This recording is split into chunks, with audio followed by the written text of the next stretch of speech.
La fibre patriotique s'est manifestée ce mardi matin au palais de Kosiama. Le personnel de la présidence du Faso s'est mobilisé pour assister à la montée des couleurs nationales.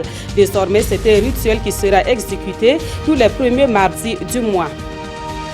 Le chef de file de l'opposition politique estime que la déception s'est généralisée chez les Burkinabés un an après la gestion du pouvoir par le MPP. Zéphirin Diabré et ses camarades ont fait leur analyse de l'an 1 du régime de Roch-Marc Christian Kaboré au cours d'une conférence de presse ce mardi. Et puis en Côte d'Ivoire, des soldats ont tiré ce mardi matin à Adiaké, une ville près d'Abidjan. Selon plusieurs sources locales, il s'agirait des soldats des forces spéciales de la base lagunaire maritime. Les soldats mutins réclameraient la même prime que leurs collègues de Boaké qui ont manifesté en début janvier. Mesdames, Messieurs, bonsoir et merci de nous suivre. Nous prenons donc la direction du palais de Kosiam où le président du Faso a reçu cet après-midi une délégation de l'École internationale d'ingénierie et de l'eau et de l'environnement conduite par le président du conseil d'administration de DSIE. La délégation est allée demander le soutien du chef de l'État pour la restructuration de cette école. Une restructuration décidée lors d'un conseil d'administration tenu la semaine écoulée. On fait le point avec Souleymane Sanou et Mounira Kiri. Aboubakari Abdoulaye est le président du conseil d'administration de DSIE, l'école internationale d'ingénierie de l'eau et de l'environnement. Une école née en 1968 de la volonté de 14 pays dont le Burkina. Aujourd'hui, il est question de sa restructuration et le PCA est venu rendre compte au président du Faso. Nous avons des ambitions pour restructurer DSIE et le réadapter au contexte actuel dans la plateforme de la formation professionnelle en Afrique du Centre et en Afrique de l'Ouest. DSIE, quand même, c'est 10 ans de business plan et de modèle économique. Donc tout ça est arrivé quand même à un niveau d'obsolescence que nous devons réajuster par rapport à l'évolution de notre région et aussi de nous réajuster par rapport aux crises économiques de nos États membres. Environ 2000 étudiants issus de 16 pays sont actuellement inscrits sur la plateforme de Ouagadougou et de Cambouensin de DSIE. Et avec cette restructuration, l'école ambitionne de fournir des étudiants à même de répondre plus efficacement aux besoins de développement de l'Afrique. On reste au palais de Kosiam où les agents ont exprimé leur fibre patriotique et réaffirmé leur attachement à la nation burkinabé. Civils et militaires de la présidence du Faso ont assisté ce matin à la montée des couleurs nationales. Et c'est un rituel qui sera désormais exécuté tous les premiers mardis du mois dans cette institution. On voit cela avec Adama Giti et Moumouni Soubega. Ce mardi 7 février, il est 7h30 à la présidence du Faso. Tout le personnel militaire, paramilitaire et civil est mobilisé pour la montée des couleurs nationales.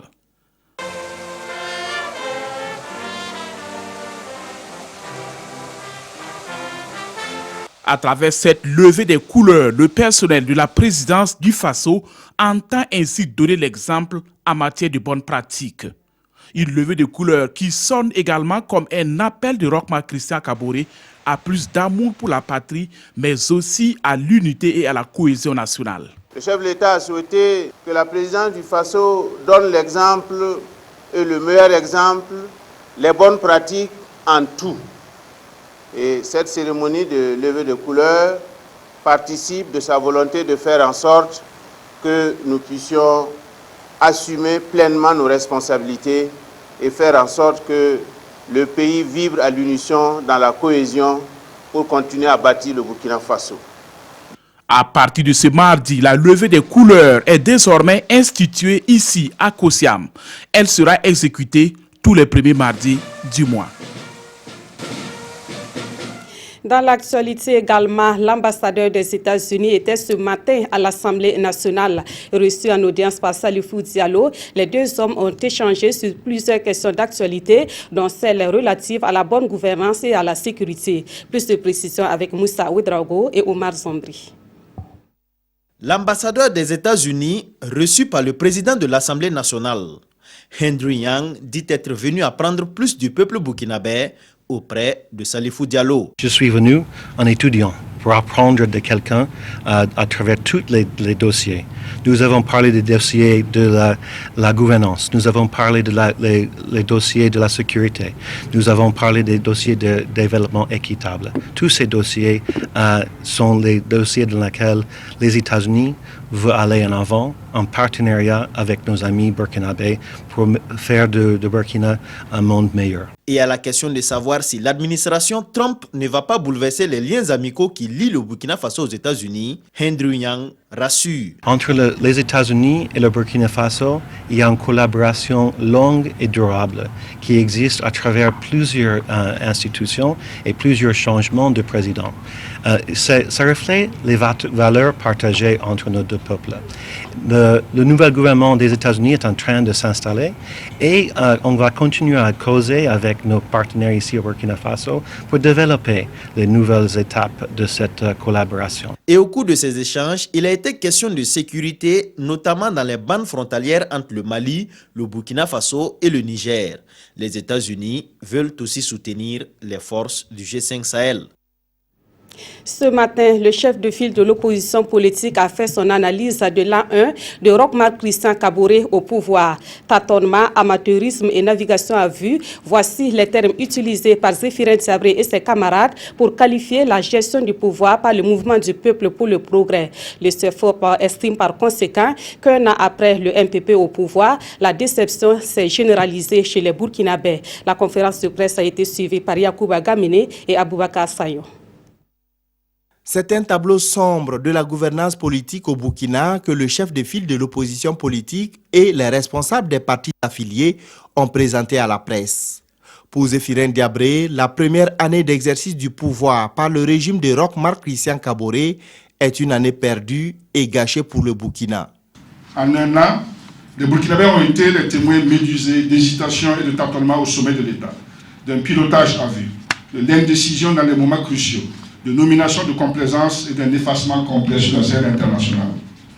La gouvernance politique que nous a servi le MPP au cours de ce premier temps de gestion du pouvoir est marquée par une confusion des rôles, des bagarres internes transposées sous forme d'un tricéphalisme dans la gestion du pouvoir. Cette gouvernance se caractérise aussi par une gestion pitoyable du gouvernement. Enfin, cette gouvernance politique est caractérisée par une action législative empreinte de populisme, dont certains actes et lois pose manifestement problème.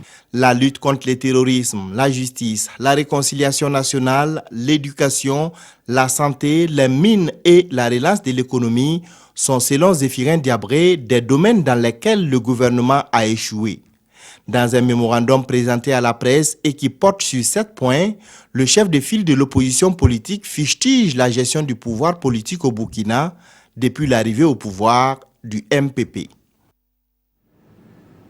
Parlons de transport dans ce journal. Le fret en provenance du Ghana serait confronté à des difficultés dues aux agissements d'une organisation syndicale. Et c'est ce qui ressort d'une conférence de presse sur le climat des affaires entre le Ghana et le Burkina Faso. Une conférence de presse organisée par un collectif d'hommes d'affaires et une organisation syndicale du monde des transports. Ils ont dépeint la situation peu reluisante qui prévaut dans ce milieu et qui pourrait s'aggraver si rien n'est fait. Plus de précisions avec Moussa Ouedraogo et Omar Zombri. Le climat des affaires dans le secteur du transport de fret entre le Ghana et le Burkina Faso n'est plus du tout sain. C'est ce qui ressort de cette conférence de presse animée par Romuald Savadogo, lui-même homme d'affaires intervenant dans la chaîne de logistique. Le climat serait teinté d'une forte odeur d'affairisme et de favoritisme, et cela depuis l'instauration d'un système de bons de chargement en 2014. Ce bon de chargement qui doit être délivré gratuitement par le CBC, quand les sociétés, une fois prêtes pour rentrer faire le chargement, partent au CBC pour avoir le bon de chargement, il se trouve que le CBC les renvoie sur la table de l'OTRAF. L'OTRAF, c'est une organisation syndicale de transporteurs, tout comme plein d'autres organisations de transporteurs au Burkina. Selon le conférencier, toute la chaîne de fret en provenance du Ghana serait aux mains d'une seule organisation syndicale qui la manipulerait au détriment des importateurs qui, eux, n'auraient pas leur mot à dire. C'est l'importateur burkinabé quand même qui doit avoir la priorité de s'occuper de son fret dans les conditions qui lui conviennent pour aussi venir vendre à des conditions acceptables. Mais il y a cette mafia-là, CBC, OTRAF, qui est là, qui impose un camion à l'importateur, ou alors tu amènes ton camion, c'est eux qui vont prendre une commission de 50 000 francs minimum pour dire que ça c'est frais de coxer, sans papier. Nous l'avons dit et répété, mais non. Et quand ça rentre dans le prix de revient de l'importateur, ça se répercute sur le consommateur.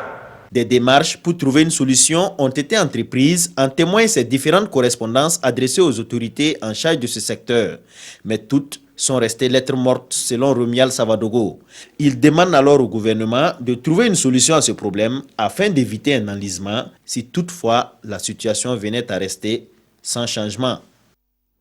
Depuis ce matin, des acteurs de la justice burkinabé sont en formation à Ouagadougou sur le contentieux de la CEDEAO. Ils pourront ainsi renforcer leurs connaissances sur le sujet, notamment en ce qui concerne le droit communautaire et le champ de compétences de la Cour de justice de la CEDEAO. C'est d'ailleurs la Cour de justice de la CEDEAO qui est l'initiatrice de cette formation en collaboration avec le barreau du Burkina Faso. Le reportage de Pawadrogo Jean Zongo et Aruna Mari.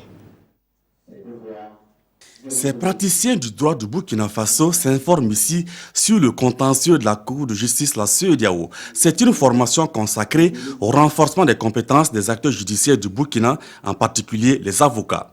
Elle va porter sur le droit processuel et les compétences de la Cour de justice de l'espace communautaire. La formation est initiée par le barreau du Burkina avec le concours de la Cour de justice de la CEDEAO. Bien des normes liées à l'intégration économique et intéressant au plus haut point les citoyens de nos États restent délaissés, ne donnent lieu à aucune saisine de la Cour.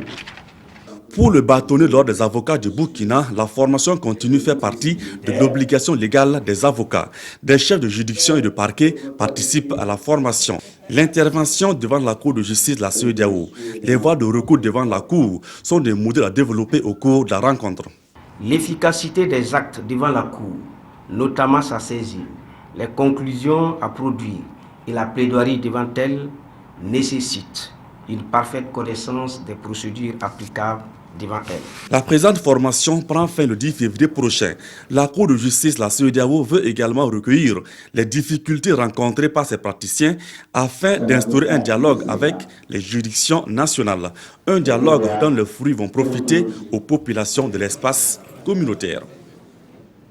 Le Japon exprime sa solidarité et sa compassion à l'endroit des réfugiés maliens installés au Burkina Faso. Ceux de Goudébou dans la région du Sahel ont reçu la visite de l'ambassadeur du Japon le 2 février dernier. Sur ce site, le gouvernement japonais finance les activités du Haut-Commissariat des Nations Unies pour les réfugiés. Le point de la visite avec Alexis Ouedraogo et Bernard Diasso.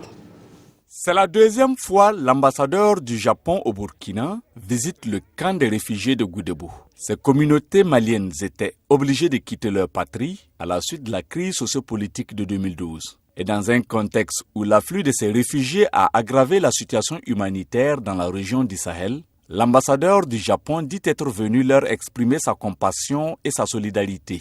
Le Japon va déployer tous les efforts avec nos partenaires pour que les réfugiés puissent vivre tout d'abord dans la dignité et puis pour réaliser l'autonomisation des réfugiés.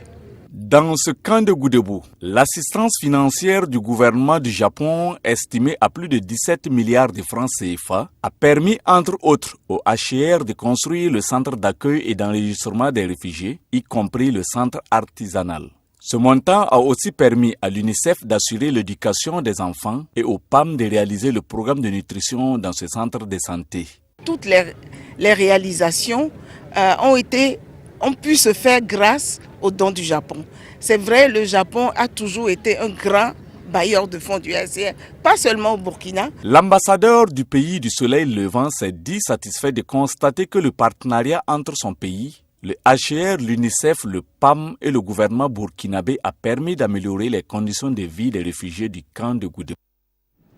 Dans l'actualité également, le ministère de la Culture, des Arts et du Tourisme a fait à la presse le bilan de ses activités de 2016. Un bilan jugé satisfaisant grâce aux efforts consentis par les agents de ce ministère selon son premier responsable. Tahirou Bari les exhorte à continuer dans cet élan pour répondre aux missions assignées à ce ministère. Le reportage de Moussa Ouedraogo et Ismaël Dilouma Sirima. Le ministère de la Culture, des Arts et du Tourisme évalue ici le chemin parcouru en 2016.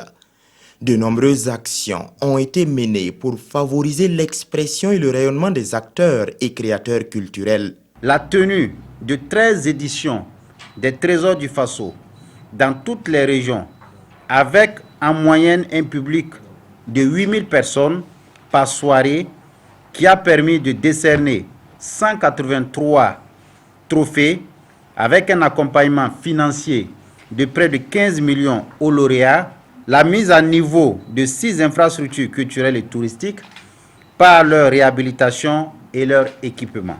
Les principales difficultés pouvant être retenues sont la situation sécuritaire nationale et sous-régionale assez préoccupante qui a affecté le secteur dans les différentes chaînes de valeur, la mise en place tardive du budget de l'État, gestion 2016, et l'adoption du nouvel organigramme de notre ministère ont quelque peu freiné le rythme d'exécution de nos activités. Pour 2017, le département de Tahirou Bari espère promouvoir davantage l'entrepreneuriat culturel. Mais pour l'heure, le succès de l'organisation du FESPACO 2017 retient toutes les attentions du ministère de la Culture. Même exercice chez les acteurs de mise en œuvre du projet riz pluvial qui ont fait le bilan des activités qu'ils ont menées en 2016. Un bilan qui fait ressortir un taux d'exécution physique de plus de 80% et près de 95% pour l'exécution financière. La rencontre bilan a également servi de cadre pour la programmation des activités à réaliser en 2017 et pour récompenser les meilleurs producteurs de riz. On fait le point avec Ibrahima Sombier et Nathalie Sawadgo Nabaloum. Aminata Ouattara Zono, agent Bafonkora, est la première lauréate des producteurs de riz de la région de la Boucle du Moun. Elle encadre environ 40 femmes. Elle reçoit une lettre de félicitations plus une enveloppe de 200 000 francs CFA. Nous avons emblavé un bas-fond de 40 hectares. Nous avons eu 80 tonnes pour les 40 hectares, soit 2 tonnes à l'hectare. Pour l'année 2016, le taux d'exécution physique et financière du projet riz pluvial sont respectivement de 83 et 94%. Des résultats jugés satisfaisants selon les responsables du projet. Lorsque vous prenez le nombre de superficies qu'on a utilisées pour la culture de riz, le nombre s'est accru. Le renforcement de capacité des acteurs terrains. Nous avons pu à ce niveau près de 120 000 acteurs et notamment plus de 65 000 femmes, ce qui est très intéressant. Le bilan est certes intéressant, mais il ne faut pas baisser la garde, dira le représentant du ministre en charge de l'agriculture. Il faut aller au-delà des résultats 2016. Les difficultés liées à l'environnement et à l'écoulement des produits ont été aussi relevées. Il y a que les bas-fonds là de plus en plus, la fertilité des sols là baisse. Et on a posé le problème de l'écoulement du riz. Cela est en train de rentrer dans l'ordre avec l'arrêté pris par son Excellence, Monsieur le Premier ministre, pour instruire toutes les institutions nationales à consommer prioritairement les produits locaux. Cet atelier va permettre aux différents acteurs d'analyser les résultats engrangés en 2016, mais aussi programmés 2017. Le projet riz pluvial, initié depuis 1994, bénéficie de l'accompagnement de la Chine-Taïwan. Faisons à présent un zoom sur la vente du citron dans certaines artères de la ville de Ouagadougou. C'est une activité à laquelle s'adonnent des jeunes aux abords des feux tricolores. Ils arrivent à tirer profit de cette activité malgré les difficultés qu'ils rencontrent dans leur environnement de travail. Siedi Lareyen, Fanta Kando, Ismaël Dilouma Sirima. Les sachets de citron constitués. La vente peut commencer. Nous sommes au feu tricolore à proximité du premier ministère à Ouagadougou. Il est 10 heures et Idrissa Ouedraogo propose ses agrumes aux usagers. Une activité qu'il mène depuis 4 ans. Ça se coûte 500 francs. Si nous voulons prendre ensemble le sac qu'ils ont mis et en plus la véna là, ça ne dépasse pas 25 000. Mais comme nous voulons les gros là, pour avoir beaucoup de jus pour les clients là, nous payons 35 000. Bon, par exemple, si nous payons le sac là 35 000, bon, ça ne dépasse pas 15 000 que nous pouvons gagner dans le sac là. Mais dans les 15 000 là, s'il y en a le marché, nous pouvons gagner. Mais s'il n'y a pas le marché, bon, si tu vends aujourd'hui, si ça ne finit pas demain, tu ne peux pas vendre. Comme Idrissa Ouedraogo, ils sont une dizaine à vendre ces fruits verts ou jaunes à cette rue. Un commerce qui comporte pas mal de dangers. La circulation là, il y a certaines personnes qui vont circuler mal. Et dans ça aussi, bon, par exemple, il peut te coincer et encore ils vont t'insulter de faire des choses comme ça. Donc, en tout cas, nous sommes ici là, on ne sait pas quoi faire. Sinon, nous-mêmes ne voulons pas ici là. Parce qu'ici là, plusieurs personnes nous prennent des voyous, des voleurs. Mais comme c'est nous qui veulent vendre là-haut, il faut qu'à chaque fois nous tenions courage seulement. Ils n'ont qu'à savoir bien faire. Comme ce bord de la route, voilà, ils n'ont qu'à tenir compte aussi des accidents. En se mettant plus loin, et puis vendre. Celui qui veut vraiment, il va se mettre dans les conditions à côté pour prendre. Mais vouloir l'argent et puis courir derrière les camions là, ça aussi c'est pas bon. Le citron est apprécié pour accompagner le thé. Pas question donc pour les tenants des kiosques d'en manquer. Quand je vends le thé, je sers avec du citron pour que le goût aussi s'élève. Il y a beaucoup de clients qui demandent ça. Si on va prendre, si c'est 100 personnes, ceux qui ne veulent pas avec citron, ça ne dépasse pas 5. En attendant de trouver une activité plus rentable, Idrissa et ses camarades continuent leur commerce. Un commerce qui leur permet, selon le jeune homme, de subvenir à leurs besoins. Actualité à l'étranger, en Côte d'Ivoire, des soldats ont tiré ce mardi matin à Adiaké, une ville près d'Abidjan. Selon plusieurs sources locales, il s'agirait des soldats des forces spéciales de la base lagunaire maritime de cette ville. Les primes accordées à d'autres soldats mutins seraient à l'origine de cette nouvelle mutinerie dans les rangs de l'armée ivoirienne. Les armes ont encore retenti en Côte d'Ivoire mardi, cette fois à Adiaké, à 90 km de la capitale Abidjan. Ce serait l'œuvre de soldats des forces spéciales ivoiriennes dont le camp se situe dans cette ville côtière. Ils auraient agi en tirant en l'air, rapportent des témoins qui font également état de routes barrées. D'autres soldats ont également manifesté à Tengrela, à environ 700 km d'Abidjan, non loin de la frontière avec le Mali. Pour l'heure, on ne connaît pas le motif de cette nouvelle mutinerie, mais la Côte d'Ivoire a été secouée en janvier par une série de mouvements de soldats pour réclamer le paiement de primes. Le gouvernement avait alors cédé aux revendications de certains d'entre eux. Au Cameroun, les Lions indomptables, vainqueurs de la CAN 2007, ont fait un retour triomphal dans leur pays. Après leur victoire en finale contre l'Égypte, les Lions indomptables ont été accueillis lundi à Yaoundé par une foule en liesse. Phénoménal l'accueil des Lions indomptables ce lundi à leur arrivée à Yaoundé. Les forces de l'ordre, parfois débordées, ont réussi à contenir un public plus qu'enthousiaste. Partis dans l'anonymat, les joueurs n'en reviennent pas. On est parti de 0 à héros. Aujourd'hui, on est tous contents, on est tous fiers de ce qu'on a fait, du travail qu'on a abattu pour notre pays. Je suis surpris. Pourtant, quand on voyageait pour l'aller, il n'y avait personne pour nous accompagner. Aujourd'hui, c'est un monde fou. Nous sommes allés tout doucement et aujourd'hui on rentre avec un triomphe. Je pense que c'est vraiment ça. On a travaillé en cachette et aujourd'hui nous sommes récompensés.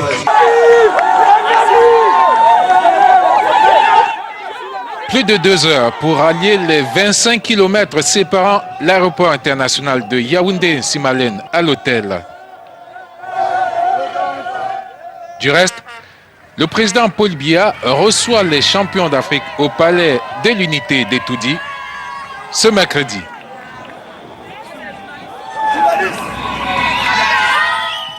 Actualité hors du continent africain. En France, une manifestation a été organisée hier pour réclamer justice pour Théo, le garçon battu et violé par des policiers. Le garçon victime de cette bavure policière en banlieue parisienne est toujours hospitalisé 4 jours après les faits. Colère ce lundi à Onlay-sous-Bois en banlieue parisienne. Théâtre d'une nouvelle scène de violence policière, les habitants demandent justice. Le jeune Théo, 22 ans, est toujours hospitalisé 4 jours après avoir été frappé par des policiers lors d'un contrôle. L'un d'eux lui aurait enfoncé volontairement sa matraque dans l'anus. Qu'est-ce qu'on cherche? À déclencher une étincelle? Il n'y a pas assez de poudre comme ça dans ce quartier-là? Le chômage, la sécurité, les loyers qui sont chers. Il n'y a pas de perspective d'avenir. Vous faites ça à un jeune, ça peut que exploser. C'est inacceptable ce qu'ils ont fait en fait. Et c'est tous les jours comme ça. Dès qu'ils viennent, ils arrivent, la police, elles viennent, ils font des contrôles abusifs, etc. Et c'est toujours comme ça en fait. Après la marche, 3 voitures ont été brûlées dans le quartier. La veille, 5 personnes avaient été interpellées après des tirs de mortier artisanal sur la police. On revient au Burkina pour la revue de presse de ce journal. Le sommet extraordinaire du G5 Sahel et les menaces terroristes au nord du Burkina Faso sont les sujets évoqués dans les parutions de ce mardi. Dans leur analyse, les quotidiens soulèvent leurs préoccupations sur cette question. La revue de presse est avec Aimé Solange Guigma. Attention, les djihadistes marquent leur territoire, alertent le pays à propos des assassinats ciblés dans le nord du Burkina. La dernière manifestation de cette terreur, rappelle-t-il, est l'exécution à Yorsala dans le Lorum de Abdoulaye Diko, conseiller municipal, et de son fils de 7 ans. Avec ces assassinats ciblés, le pays craint que les populations ne finissent par adhérer à l'idéologie djihadiste pour sauver leur peau. Ce qui est sûr, nous confie Sidoya, ces menaces ont instauré dans le Sahel du Burkina un climat d'anxiété et de méfiance au sein de la population, surtout avec un nouveau dispositif sécuritaire qui rassure peu. Face à ces attaques, faut-il regretter le RSP, se questionne notre temps. Pour ce journal, si tu abats ton mauvais chien, c'est la chèvre du voisin qui te mordra. La question de la sécurité au Sahel demande donc une solution urgente, souligne par ailleurs ce journal. D'où la tenue d'un sommet extraordinaire du G5 Sahel sur la situation sécuritaire au Mali et son impact dans le Sahel, nous informe notre temps. Sidoya indique à ce propos que le G5 décide de la mise en place d'une force conjointe qui se chargera de sécuriser d'abord les frontières entre les pays membres et ensuite de mener une guerre contre le terrorisme dans les États membres.